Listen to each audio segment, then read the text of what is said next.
ডান দিকে বাম দিকে সামনে পিছনে অনেক দল আছে, যে সমস্ত দলগুলো কোরআনের বিজয় চায় না, কোরআন চায় না, ইসলাম চায় না, তাদেরকে বাদ দিয়া সমাজকে আল্লাহ রাব্বুল আমিনের বিধানকে বাংলার পার্লামেন্টে প্রদর্শিত করতে চায়, তাদেরকে এই হাত দিয়ে সিল মেরে আল্লাহ কোন কারিমকে আমার সকলে বিজয় করতে চাই।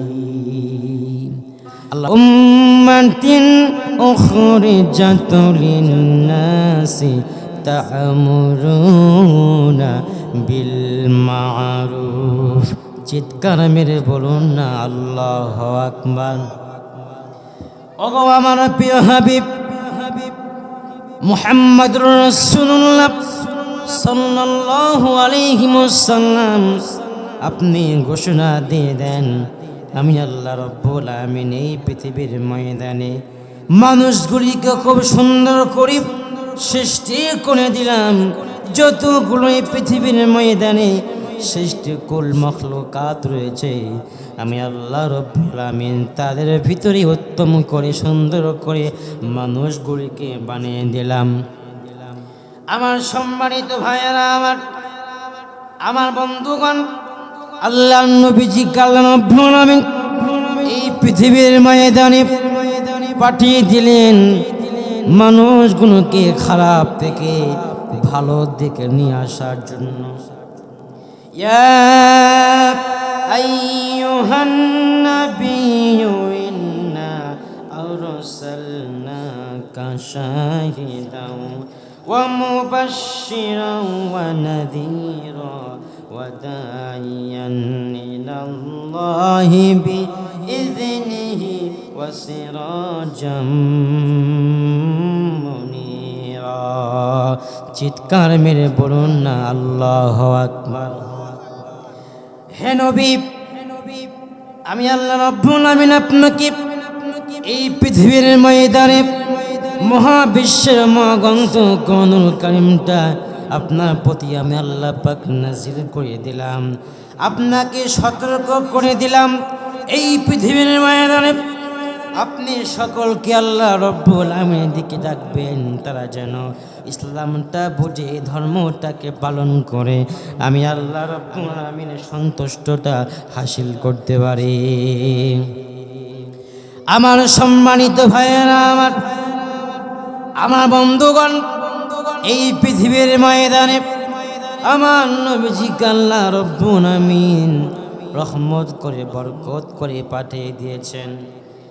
সে আল্লাহ রাব্বুল আমিন সুন্দর করে বললেন, ওয়া মা আরসালনাকা ইল্লা রাহমাতাল লিল আলামিন। চিৎকার মেরে বলুন না আল্লাহু আকবার। ওগো পৃথিবীর মানুষরা, তোমরা শুনে নাও, আমি আল্লাহ রাব্বুল আমিন এই পৃথিবীর ময়দানে আমার নবীজিকে আমি আল্লাহ রাব্বুল আমিন রহমত করে বরকত করে পাঠিয়ে দিয়েছি, যাতে করে এই দুনিয়ার জমিনে আমার নবীজিকে যেন কে বলতে না পারে আমার নবীজি সবার জন্য রহমত না বরকত না, আমার নবীজি আল্লাহ রাব্বুল আমিন সব সেক্টরে নেতা করে পাঠিয়ে দিয়েছে। এই পৃথিবীর ময়দানে আমার নবী হলেন বাদশার বাদশাহ, শিক্ষকের শিক্ষক, মহাজ্ঞানীর মহাজ্ঞানী, বিজ্ঞানীর বিজ্ঞানী। আমার নবীজিকে আমার আল্লাহ রাব্বুল আমিন সব জায়গাতে উঁচু মাকাম করে পাঠিয়ে দিয়েছেন। সেই রহমতের নবী আমার কালিমার কথাগুলো বলার জন্য আমার নবীজি সিদ্ধান্ত নিয়ে ফেললেন।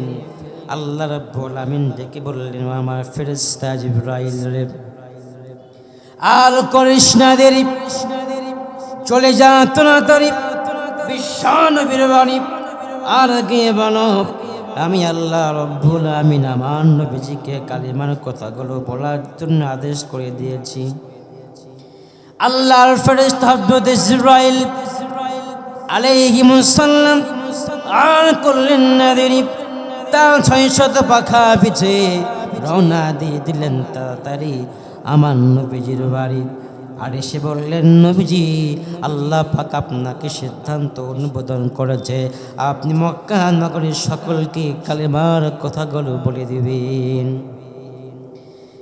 আমার নবীজি আল্লাহ রাব্বুল আলামিন ডেকে বললেন, ইয়া আইয়ুহাল মুদাথথির কুম ফাআনজির ওয়া রাব্বাকা ফাকাব্বির। চিৎকার মেরে বলুন না আল্লাহু আকবার। আমার নবীজি আল্লাহ রাব্বুল আলামিন সম্মানিত বাক্য বলে ডেকেছেন, ওহে কম্বলওয়ালা। আমার নবীজি আল্লাহ পাক কত ভালোবাসতেন, এই কোরআনুল কারীমটা আমার নবীজি আল্লাহ পাক নাজিল করেছেন ভালোবাসার ক্ষেত্রটাকে মানুষের কাছে প্রমাণিত করার জন্য। আমার সম্মানিত ভাইয়েরা, আমার বাবাজিরা, আল্লাহ নবীজি মুহাম্মাদুর রাসূলুল্লাহ সাল্লাল্লাহু আলাইহি ওয়াসাল্লাম যখন কালিমার কথাগুলো মানুষের কাছে বলা আরম্ভ করে দিলেন, আবু তাহেল বলল, উতবা বলল, আর বলল সাইবা, মুগীরা, এই মক্কা নগরীতে কালিমার কথাগুলো নবীজিকে আর বলতে দেওয়া যাবে না। যদি আল্লাহ নবীজি মক্কা নগরীর সকলকে কালিমার কথাগুলো বলা শুরু করে দেয়, আর কেউ আমার কথা মানবে না, সকলেই তো নবীর হাতে হাত রেখে কালিমা পড়ে মুসলমান হয়ে যাবে। এই পৃথিবীর ময়দানে আল্লাহ রাব্বুল আলামিন আমার নবীজির কণ্ঠের ভিতরে এমন একটি সৌন্দর্য দিয়েছিলেন আমার নবীজির কথা, যার কানের সামনে বাজত সে আমার নবীজির পাগল পারা হয়ে যেত। শুধু তাই নয়, যখন আল্লাহ নবীজি মুহাম্মদুর রাসূলুল্লাহ সাল্লাল্লাহু আলাইহি ওয়াসাল্লাম যখন রাতের বেলায় মহাবিশ্বের মহাগ্রন্থ কোরআনুল কারীমকে খাতমে তেলাওয়াত করতেন, আকাশের সমস্ত পাখিগুলো, রহমতের ফেরেশতাগুলো, জিন জাতিগুলো আমার নবীজির বাড়ির সামনে পাগলের মতো বসে থেকে আমার নবীজির মায়াবী কণ্ঠে কোরআনুল কারীমটা খাতমে তেলাওয়াত শুনত।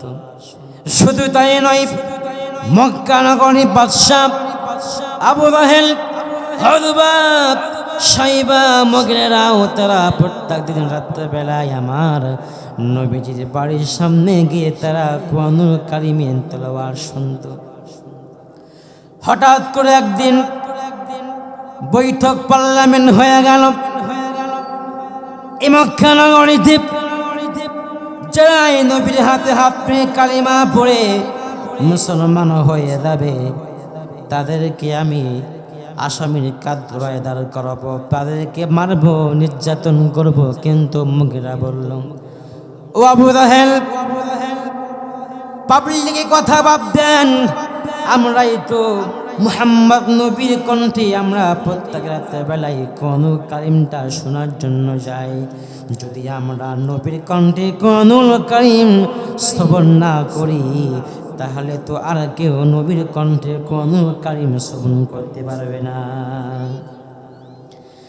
আমার সম্মানিত ভাইরা, আমার আবু জাহেল বলল, ঠিক আছে, আগামী কাল থেকে আর কেউ নবীর কণ্ঠে কোরআনুল কারীম শুনতে পারবে না, নিষিদ্ধ করা হয়ে গেল। ঠিক এমন অবস্থা যখন রাত্র হয়ে গেল, আবু জাহেল চিন্তা করল, যেহেতু সকলকে বলে দিয়েছি কোরআন শুনতে পারবে না, রাত্রি গভীর হয়ে যাবে, আমি নবীর কণ্ঠে আমি কোরআনুল কারীমটা শ্রবণ করা শুরু করে দিব।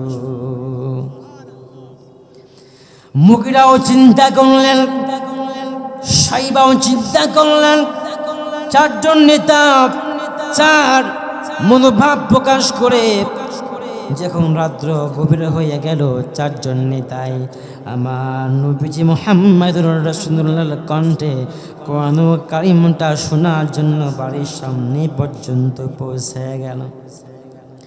আমার সম্মানিত ভাইয়েরা, আমার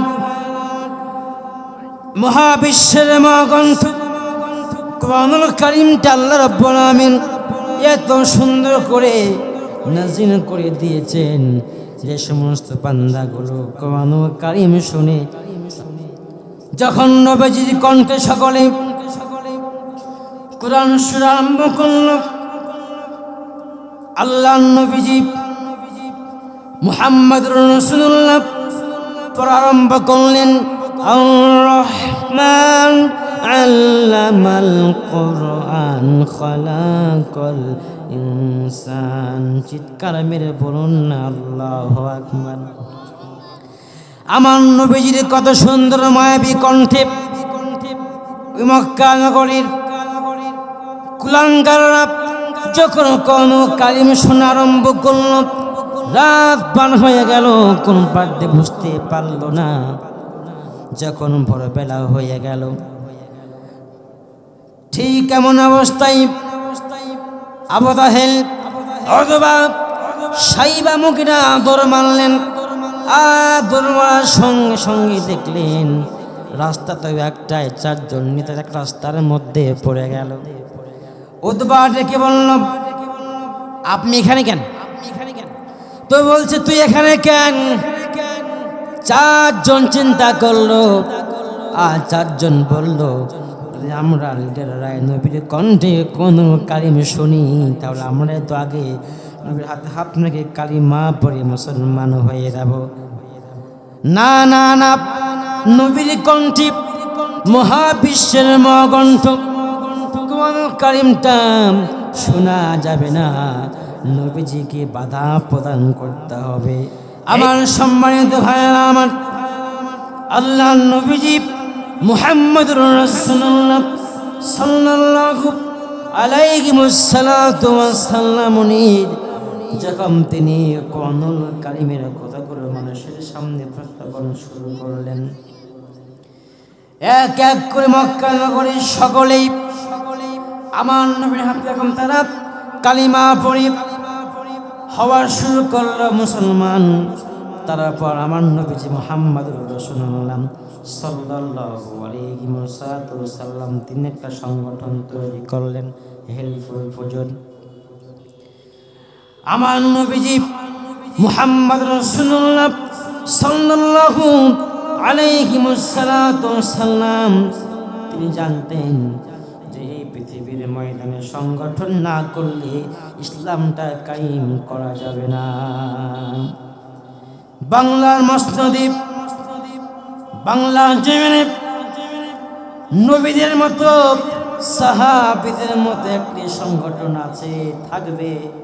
ইসলামী ছাত্র শিবির, এরাও তো আমার নবীজির মুদ্রা কোরআনুল কারীমের কথাগুলো বলেছিল। এমনও দিন পার হয়ে গেছে, আমার সেই কর্মী ভাইরা রাত্রেবেলায় ঘুমাইতে পারে নাই।